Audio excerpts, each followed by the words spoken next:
जय माता रानी दोस्तों, मैं नीता हूँ। नीता विक्रम चैनल में आपका स्वागत करती हूँ। माता रानी के नाम का जयकारा लगाएं। कमेंट सेक्शन में जय माता रानी, ओम पितराय नमः अवश्य लिखिए। आप सभी को पता है दोस्तों, श्राद्ध चल रहे हैं। इस समय पे इच्छा पूर्ति के लिए आप किस प्रकार से कर्म करें जिससे कि आपके जीवन में सुख सौभाग्य बढ़े, आज मैं आपको बताने वाली हूँ।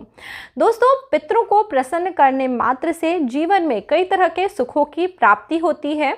जीवन में संतान उत्पत्ति होती है, बच्चों का विवाह होता है, घर में धन धान्य की कमी नहीं रहती, सदैव सुख बना रहता है।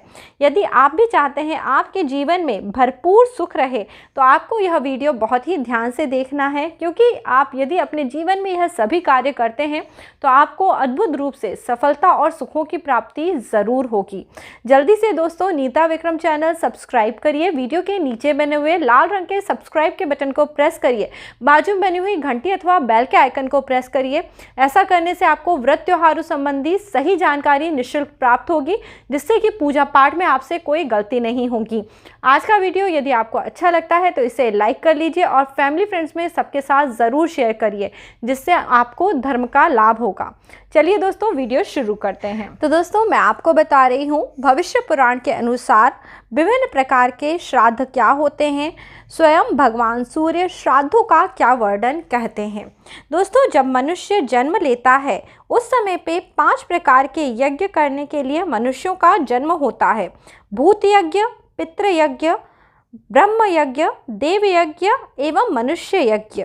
भूत यज्ञ के कारण मनुष्यों को बलि देना चाहिए, जिससे कि पिशाच इत्यादि को भोजन प्राप्त होता है। आपने देखा होगा कई बार कुम्हड़े की बलि दी जाती है, जिससे कि पिशाच इत्यादि को भोजन प्राप्त हो। इसके अलावा श्राद्ध और पितर पक्ष में तर्पण किया जाता है, जिससे कि आपके पितरों को भोजन मिले।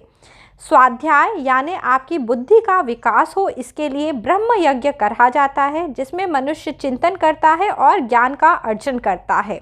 देव यज्ञ में जब हम देवताओं का पूजन करते हैं तो अग्नि में आहुति डालते हैं, जिससे देवताओं को ऊर्जा मिलती है और वह आपको अपना आशीर्वाद देते हैं। मनुष्य यज्ञ में जब हमारे घर कोई अतिथि आता है तो हम उसका आदर सत्कार करते हुए उन्हें भोजन देते हैं। इसे देव यज्ञ कहा जाता है। वेद वेदांतों में भोजन की अति गूढ़ महिमा है। भूत पिशाच से लेके घर में आए हुए अतिथि तक को जब आप भोजन देते हैं, इससे आपके कर्मों के द्वारा आपको इस जीवन में सुख सौभाग्य की प्राप्ति होती है। तो दोस्तों, इस प्रकार से श्राद्ध का भी वर्णन हमें भविष्य पुराण में मिलता है कि किस प्रकार से आप अलग अलग तरह से श्राद्ध करते हुए अपने पितरों का आशीर्वाद प्राप्त कर सकते हैं, जिससे कि आपके जीवन में सदैव सुख बना रहे। अनंत काल से ही दान की विचित्र महिमा बताई गई है। ऐसा कहा जाता है जो मनुष्य प्रतिदिन दान करते हैं उनके जीवन से दुख दुर्भाग्य का नाश हो जाता है। दोस्तों, प्रतिदिन अलग अलग प्रकार की वस्तुएं जैसे कि तिल, जल, दूध, फल, मूल, शाक इत्यादि का पितरों की संतुष्टि के लिए जो लोग दान करते हैं वह नैमित्तिक श्राद्ध करते हैं या नित्य श्राद्ध करते हैं। इस श्राद्ध को करने से मनुष्यों के जीवन में शुभ ग्रहों का संचार होता है। साथ ही साथ जो इस श्राद्ध को एकोदिष्ट होकर करते हैं, इसे नैमित्तिक श्राद्ध कहते हैं। दोस्तों, अपनी कामना को पूर्ण करने के लिए भी कई बार हम श्राद्ध करते हैं। जब भी अपनी कामना को पूर्ण करने के लिए ब्राह्मणों इत्यादि को भोजन कराया जाता है और यह विषम संख्या में ब्राह्मणों को भोजन कराया जाता है, तो इस श्राद्ध को काम्य श्राद्ध कहा जाता है। इसके अलावा वृद्धि के लिए जो मनुष्य अपने जीवन में वृद्धि चाहते हैं और जब वह दान पुण्य पूजा कर्म अपनी वृद्धि की कामना के कारण करते हैं, तो इसे वृद्धि श्राद्ध कहा जाता है। इसके पश्चात दोस्तों, जो लोग गया इत्यादि जगहों पे जाके अपने पूर्वजों के पिंड का दान करते हैं, इसे सपिंडन श्राद्ध कहा जाता है। इस श्राद्ध को करने से आपके पितृ तृप्त हो जाते हैं और वह इस लोक को छोड़ के नया जन्म धारण कर सकते हैं। अमावस्या आदि तिथियों के दिन पे अपने पूर्वजों की तृप्ति के लिए जो मनुष्य भोजन का दान देते हैं वह पावर्ण या पर्व का श्राद्ध करते हैं। इस श्राद्ध को करने से जीवन में कई तरह के सुखों की प्राप्ति होती है।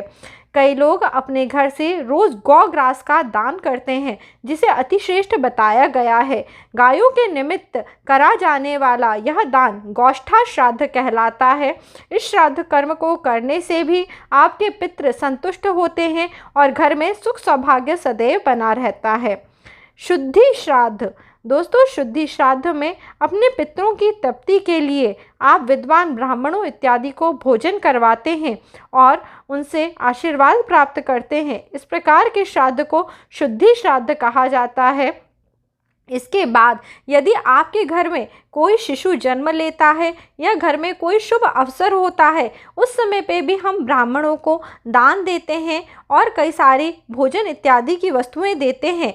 इस श्राद्ध को कर्मांग श्राद्ध कहा जाता है। जो मनुष्य देवों को प्रसन्न करने के लिए किसी यात्रा इत्यादि के जाने के पूर्व उन्हें कोई चीज़ें अर्पण करते हैं या किसी चीज़ों का दान देते हैं, वह दैविक श्राद्ध करते हैं। बिना देवताओं को दिए हुए कई लोग आपने देखा होगा प्रतिदिन का भोजन भी ग्रहण नहीं करते, तो वह प्रतिदिन जो भोज्य पदार्थ अपने खाने में से देवताओं के निमित्त निकालते हैं, इसे दैविक श्राद्ध कहते हैं। अब दोस्तों, हम बात कर रहे हैं औपचारिक श्राद्ध की। औपचारिक श्राद्ध को करने से मनुष्यों के शरीर की वृद्धि होती है, शरीर स्वस्थ होता है और आजीविका में भी वृद्धि होती है। जब इस तरह की कामना के निमित्त कई लोग आपने देखा होगा अपने महीने भर की तनख्वाह में से कुछ हिस्सा दान इत्यादि के लिए निकाल देते हैं, इसे औपचारिक श्राद्ध कहा जाता है। दोस्तों, परंतु इन सभी श्राद्धों के प्रतिदिन करते हुए भी मनुष्य को वह पुण्य फल प्राप्त नहीं होता जो कि उन्हें सांवत्सरिक श्राद्ध करने से प्राप्त होता है। जब आपके किसी भी मृत परिजन की तिथि के दिन पे आप ब्राह्मण को भोजन कराते हैं और उन्हें दान पुण्य दे के संतुष्ट करते हैं, इस श्राद्ध को सांवत्सरिक श्राद्ध कहा जाता है। भगवान स्वयं कहते हैं कि मैं उस घर की पूजन अर्चन बिल्कुल ग्रहण नहीं करता जहाँ पे सांवत्सरिक श्राद्ध न किया जाए। ब्रह्मा, विष्णु और रुद्र इत्यादि देवता भी उसी घर पे प्रसन्न होते हैं जहाँ सांवत्सरिक श्राद्ध किया जाता है। सांवत्सरिक श्राद्ध वह होता है जबकि अश्विन मास में अपने माता पिता की मृत्यु की तिथि के दिन पे आप ब्राह्मण को भोजन कराएं और उन्हें दान इत्यादि देके प्रसन्न करें। इस श्राद्ध को ही सांवत्सरिक श्राद्ध कहते हैं। प्रत्येक मनुष्य को बहुत ही श्रद्धा भाव के साथ और यत्न करते हुए इस दिन पे किसी ब्राह्मण को अवश्य भोजन कराना चाहिए। जो लोग इस श्राद्ध को नहीं करते हैं, उनके पितृ उनसे रुष्ट हो जाते हैं और उनके जीवन में कई प्रकार के कुप्रभाव देखने के लिए मिलते हैं। इसलिए अश्विन के महीने में अपने माता पिता की अथवा अपने रक्तजनों की मृत्यु की तिथि के दिन पे उन्हें भोजन देने से आपके पितृगण अत्यंत प्रसन्न होते हैं। इसके अलावा मार्गशीर्ष एवं मार्घ के माह में अपने पितरों के निमित्त भोजन का दान देने से, पूजन अर्चन इत्यादि करने से भी पितृ संतुष्ट होते हैं। पितृ, गायों और ब्राह्मणों को भोजन देने से आपके जीवन में सुख सौभाग्य की वृद्धि होती है। इस प्रकार से जो मनुष्य नित्य प्रतिदिन अपने सभी कर्मों में दान को शामिल करते हैं और दान करते हुए अतिथियों का संस्कार करते हैं, यानी अतिथियों को भी भोजन दान करते हैं या भोजन कराते हैं, उनके जीवन में कभी किसी प्रकार की कमी नहीं आती, सदैव सुख सौभाग्य बना रहता है। इसलिए आपको इसी प्रकार से इन बातों का ध्यान करते हुए अपने पितरों के निमित्त एवं अपने पितरों के प्रसन्नता के लिए भोजन का दान करना चाहिए। जो लोग आसानी से ब्राह्मणों को ब्राह्मण भोज नहीं करा सकते, उन्हें सीधा बना के ब्राह्मणों को दे देना चाहिए।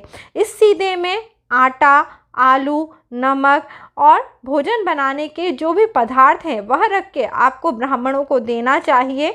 इस प्रकार से दान करने से ब्राह्मणों को भोजन प्राप्त होता है और आपके पितृ प्रसन्न होते हैं। इस प्रकार जिन घरों में पितरों के निमित्त भोजन करा जाता है वहाँ सदैव सुख सौभाग्य का वास रहता है। उन घरों का भोजन भी देवता ग्रहण करते हैं और प्रसन्न हो जाते हैं। जब भी दोस्तों आप कोई पितृकर्म करें, वहाँ पे काले तिल अवश्य होना चाहिए।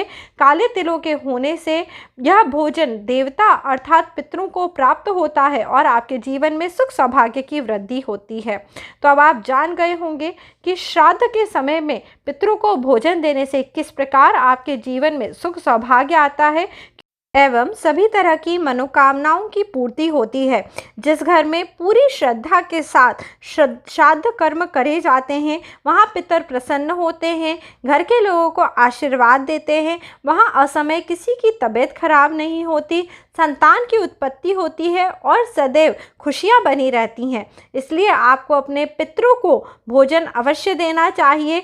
भोजन अर्थात अन्न का दान करने से पितर अत्यंत प्रसन्न होते हैं और अपने वंशजों के सुख सौभाग्य की कामना करते हैं। इसी प्रकार से दोस्तों, आप सभी अपने पितरों का ध्यान करते हुए ब्राह्मणों को भोजन एवं अन्न इत्यादि का दान दीजिए, जिससे आपके पितर प्रसन्न हो, जीवन में सुख सौभाग्य की वृद्धि हो। दोस्तों, आपको यदि आज का वीडियो अच्छा लगा है तो इसे लाइक करिए और सभी के साथ इस वीडियो को ज़्यादा से ज़्यादा शेयर करिए। अपना अगला नया वीडियो लेके आपसे मैं जल्दी ही मिलती हूँ। तब तक के लिए आप अपना ख्याल रखिए। जय माता रानी दोस्तों।